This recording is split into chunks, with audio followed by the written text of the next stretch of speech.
For this year's list of the best barbecue joints in the state, Texas Monthly Magazine considered more than 120 establishments, way more than past lists.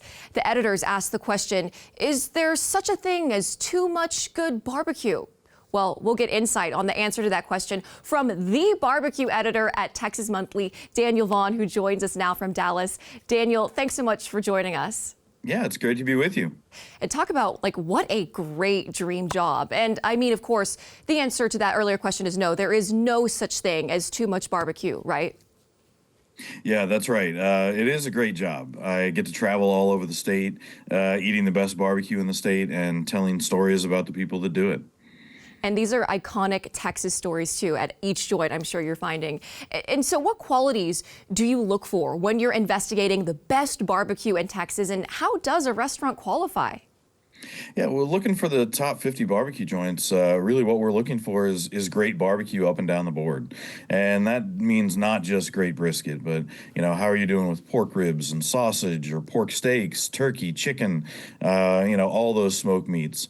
And we certainly look at the side items too, and the desserts and the atmosphere and just all those things. But really it comes down to the barbecue. And to put a list like this together, we put a big team together. We really canvass the state. I'm doing that as my full-time job, in those 4 years in between barbecue lists, out scouting the state, coming up with what our to-do list is for the actual search. I'm sure so much work goes into narrowing down that list. How hard was it to decide? The competition, we know, was fierce this year. Yeah, it really was. We started with nearly 400 places when we started that search, back in really the 1st of September. And then, we narrowed that list down through our first round of tasting to about 120, as you said, about 120 different ones up for contention for the top 50.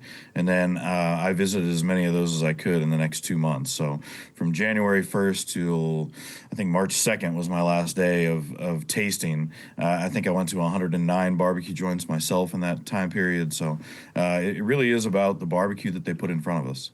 Wow. What kind of trends are you seeing in the barbecue scene? I know there's been a lot of talk about traditional barbecue versus innovative barbecue. Yeah, certainly lots of innovation. I mean, I'll start with a place like Leroy and Lewis, and just there, not only focus on brisket, but the fact that they do this huge variety of different beef cuts.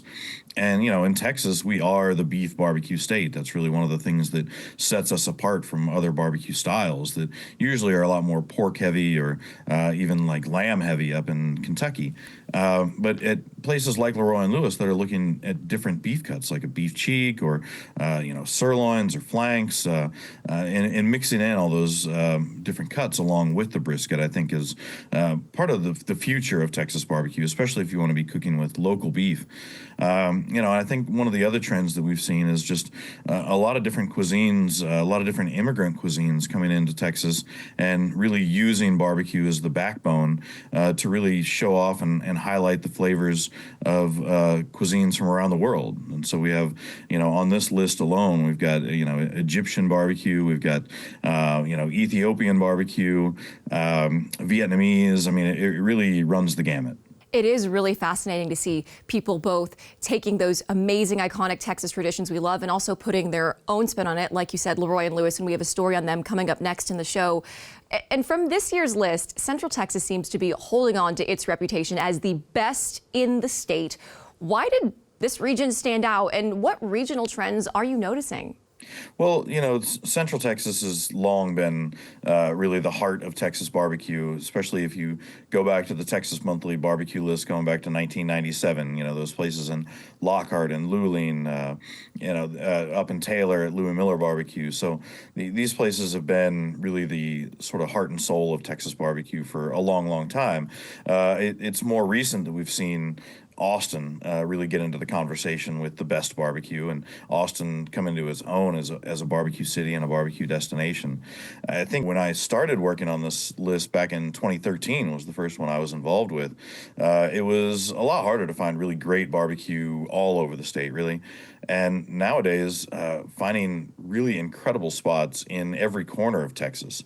We have GW's Barbecue down in San Juan in our top 10, Lavaca Barbecue in Port Lavaca Redbird Barbecue in Port Neches down near Port Arthur. So finding truly incredible barbecue in really every nook and cranny of Texas.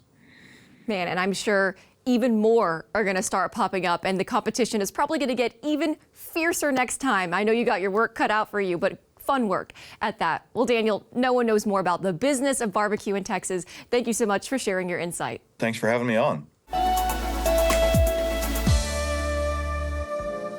Thanks so much for watching. Be sure to like and subscribe and leave us a comment below to let us know your thoughts on this video. And don't forget, you can watch full episodes of Austin Insight for free in the PBS app.